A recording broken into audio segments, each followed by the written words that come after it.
Terlalu direct kah? Terlalu direct. Dan dia tak menampakkan credibility Dr. Adam Zubi. Okay. What do you think?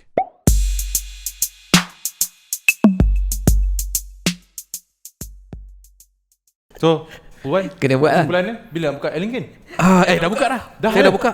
Tinggal nak optimize. Tunjuk sikit, cuba tunjuk sikit. Uluan Mokhtar So kita tengok loh. Uluan Mokhtar, Chief Executive Officer MTAS Production, Sdn Bhd. Wow. Tapi Sorry, gambar MTAS tak update lagi. Sorry. I'm not disclaimer saya bukan CEO mereka. But kalau macam ini real quick Jazura. Rate daripada 1 hingga 10. 1 tu teruk sangat. LinkedIn kau ni sampah lah apa whatnot kan. 10 tu cuba great. tekan dekat nama tu biar kita nampak profil penuh. Tekan. Okay. So daripada sini first kali pun kita dah memang fail lah. Sebab satu dia bukan gambar kucing, dia tak ada gambar. At least kalau ada gambar kucing kalau lagi gambar bagus. kucing lagi bagus daripada tak ada gambar kan. At least dapat connect dengan kucing-kucing kat Malaysia. Kan. Okay. So gambar pun tak ada, gambar banner kat belakang pun tak ada, aktiviti tak ada. Jadi kalau sekali imbas kita tengok profil macam ni, Cikgu Wan konon-konon lah kalau tengok ni saya punya profil kan. Apa tanggapan atau persepsi Cikgu Luan tengok macam ni punya profil? First saya nampak MTAS Production lah. So, lepas tu Kuala Selangor, and then gambar tak ada, turns me off in a way. Okay. And then apa, itu je lah. Itu je lah. Nampak sangat buat benda ni semata-mata nak cari kerja baru ke apa benda, something. Ataupun apa, so apa persepsi yang timbul bila tengok profil macam ni? Tak berminat lah, I think. Tak berminat. DM. Assalamualaikum, nak berkenalan boleh? Betul juga kan. Kau siapa kan? So bila saya stalk orang, nama dia Ulan Mokhtar Mohed, saya tak kenal siapa.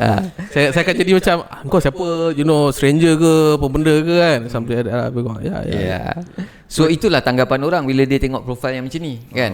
Jadi contoh kalau kita nak cari kerja, sebelum kita apply, kita pastikan kita dah update lah kita punya profil kan. Supaya kalau kod kalau orang tengok sekurang-kurangnya kan, dia tengok dia ni sekian background dia sekian, belajar. Kita komen saya punya pula. Dia dapat coaching direct ni. Tak rate lagi saya punya berapa? 1 hingga 10. Brutal honest, I want the answer. Kosong lah. Finally. Maksudnya ada peluang untuk grow. Yes kan. Kalau kosong tak bermaksud gagal. Kosong maksudnya peluang nak grow tu sangat besar. Saya sendiri ada buat satu checklist lah. Checklist.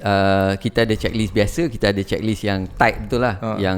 Yang checklist yang 20 point checklist ni saya boleh bagi 100 markah. Saya sendiri pun tak boleh dapat 100 markah. Wow. Checklist ni untuk menentukan sama ada your LinkedIn ni efficient ke tak. Betul. Dia pun sistem lah. Bukan LinkedIn efficient ke tak, tapi kita punya profile tu optimize ke tak. Optimize ke tak? That's the exact word. So macam tadi Cikgu Luan tanya kan, macam nak guna, apa tip-tip dia? First kali adalah kita update kita punya profile lah. Tapi contoh macam kita buat interview tadi kan, just because kita pakai smart, pakai tie colour merah, bawa portfolio, bawa bag leather, kita pergi interview, tak semestinya kita terus dapat kerja, betul? Jadi kita punya profile tu tak semestinya guarantee results. Ada langkah-langkah lain yang kita perlu buat lah kan. Bukan profile. Profile ni kalau kita nak mudahkan, ada 3 parts lah, tiga bahagian. Satu, kita punya profile kan. Kemudian kita punya networking, kita kena kembangkan kita punya network. Kita kena kenal orang-orang yang targeted, bukan random kan. Kemudian kita kena sediakan kita punya offer. Apa sebenarnya kita nak offer? Apa tujuan kita berada kat LinkedIn? Adakah untuk marketing? Adakah untuk naikkan kita punya branding, create awareness? Yang itu kena clear dulu. Itu kena clear dulu. Okay. Sebab kalau dia buat sekadar 1, 2 lagi tak buat pun tak ada hasil juga. Profile je cantik tapi tak ada aktiviti pun tak jadi juga. Power ni. Ini macam masterclass ni. Masterclass. Kita bagi masterclass. Kita akhiri episod ni dengan just brutal honesty lah. Brutal honesty. Komen. On my own LinkedIn. Okay. Okay. So ini nampak macam dah update sikit. Dah update sikit kan? Dah updated sikit. So kalau sekali pandang gambar profile foto tu cantik lah. Kalau nak perbaiki mungkin dia punya kontras tu lebih clear. That means yang ni nampak macam ada sedikit disturbance kan? Macam ada gambar langsir apa belakang kan? Tu belakang tu kan. So kontras tu maksudnya colour lah, pemilihan warna. Pemilihan warna, kontras yang clear kan? Maksudnya dinding putih kan? So lebih baik kan. Size tu dah cantik. Kalau kita tengok banner dia ni bakal. Dia terus nak minta kepada Something like CTA. CTA lah. Dia ada a direct CTA kan. Maksudnya unit trust clinic kan. Dia nak terus ajak orang datang dia punya unit trust clinic. Cuma bahayanya kat sini, kalau orang tengok banner, sama ada orang tu turn off ataupun dia attracted. Sama ada dia tengok alah dia ni nak jual unit trust. Sebab kan ejen-ejen terlalu direct lah. Terlalu direct. Dan dia tak menampakkan credibility Dr. Adam Zubir. Sebagai seorang influencer dan sebagai seorang yang mengajar tentang kewangan kan, dia nampak macam sekadar ejen biasa. So instead kan, kalau lah, ni bagus ni. Kalau lah kan, kalau tapi itu persepsi saya lah. Mungkin kalau panggil orang lain mungkin lepas ni saya terus ubah. Disclaimer. So what will you put at the back? Okay, so something like what? Macam mana nak menonjolkan credibility? So kat belakang ni pun ada beberapa level lah. Kan, kalau level 0 tadi tak ada apa-apa lah kan. Siapa? Lah. Kalau level 1 ni maksudnya dia ambil je apa-apa gambar asal ada. Dia buka je kat Pexel ke, tengok dekat Google apa gambar yang cantik, dia tepek je. Tak ada kena-mengena dengan bidang dia, tak ada kena-mengena dengan apa dia buat, apa offering dia, tapi dia sekadar ada banner, sekadar nak biar ada lah. Itu level 1 lah.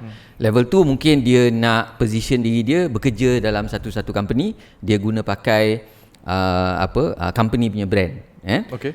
Yang sedikit up lagi, mungkin dia dah ada clarity atau ada kejelasan kepada apa positioning dia sebagai dia punya personal branding atau corporate branding, dan dia nak menampakkan image tu. So mungkin kalau kita tengok yang itu, mungkin gambar Dr. Adam tu dah okey. Sebelah tu mungkin gambar office, atau lebih meningkatkan credibility, mungkin Dr. Adam tengah buat speaking engagement kan, cakap dekat audience kan. Sebab tak ramai orang ada peluang tu. Jadi maksudnya bila you ada gambar yang, tapi janganlah gambar pura-pura kan, betul tak? Kena gambar yang betul lah. Sebab gambar pura-pura pun nanti orang tahu juga, bahaya.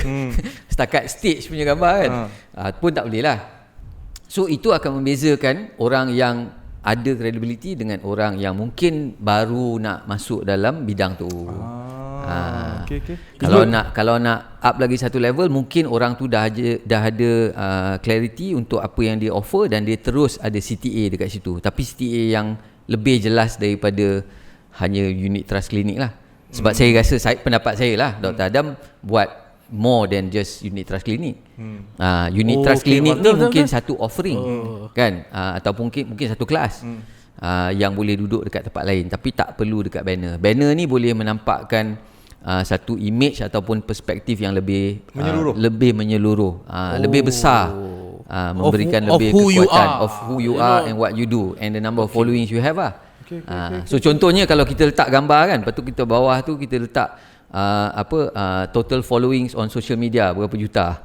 Dia mungkin berbeza kan, compared to unit trust clinic. Cikgu Wan rasa macam mana? Letak unit trust clinic ataupun kita letakkan total social media following berapa juta, dekat Facebook ada berapa, dekat TikTok ada berapa, dekat YouTube Asin on, TV2, TV3 kan? Bernama semua tu lah. Betul. Kepercayaan lah. I imagine kalau nampak unit trust, sebab saya tak masuk lagi pelaburan unit trust, InsyaAllah bakal. Tapi selaku orang yang belum berminat, saya rasa macam promote produk kan? Dia nampak terus. Bila tengok tu, dia sekali nampak macam, dan orang mungkin tak baca. Dia mungkin bila dia nampak image yang dia nampak memberi satu perspektif, dan dia terus tak baca benda lain. Dia terus turn off, dia terus pergi tempat lain, dia terus pergi profile yang seterusnya. So basically it's all about first impression lah. Because kat social media ni laju kan, kita mungkin ada 3 ke 6 saat kan, sekali kita tengok macam ni nak menjual, kita terus turn off, kita terus pergi profile seterusnya kan. Tapi tak semestinya begitu. Ada yang memang profile yang memang patut menjual kan, tapi macam mana nak position kan. Kena berguru lagi ni. Banyak ni masterclass guys. Masterclass Siut ni baru gambar siut. Belum lagi ni Belum scroll bawah lagi. Belum. Apa kata kita akhiri dengan profil Sifu kita? Siapa? Al Jazura. Mari kita. Ini memang betul ambassador lah. Ambassador. So team tengok, kita ambil bulat-bulat. Ceduk. Orang kata inovasi. Boleh inilah inovasi. dia namakan inovasi. The CEO LinkedIn LinkedIn. The CEO LinkedIn profile makeover coach. Over 1,000 student. Baik. Ya. Thank you very much, Al. Terima kasih for that. Terima kasih kerana menjemput saya hari ni. Ni baru episode pertama. Oh belum lagi. Ada lagi episode seterusnya. If you want to find out next episode, check us out. Dalam What Do You Think? Dalam What Do You Think?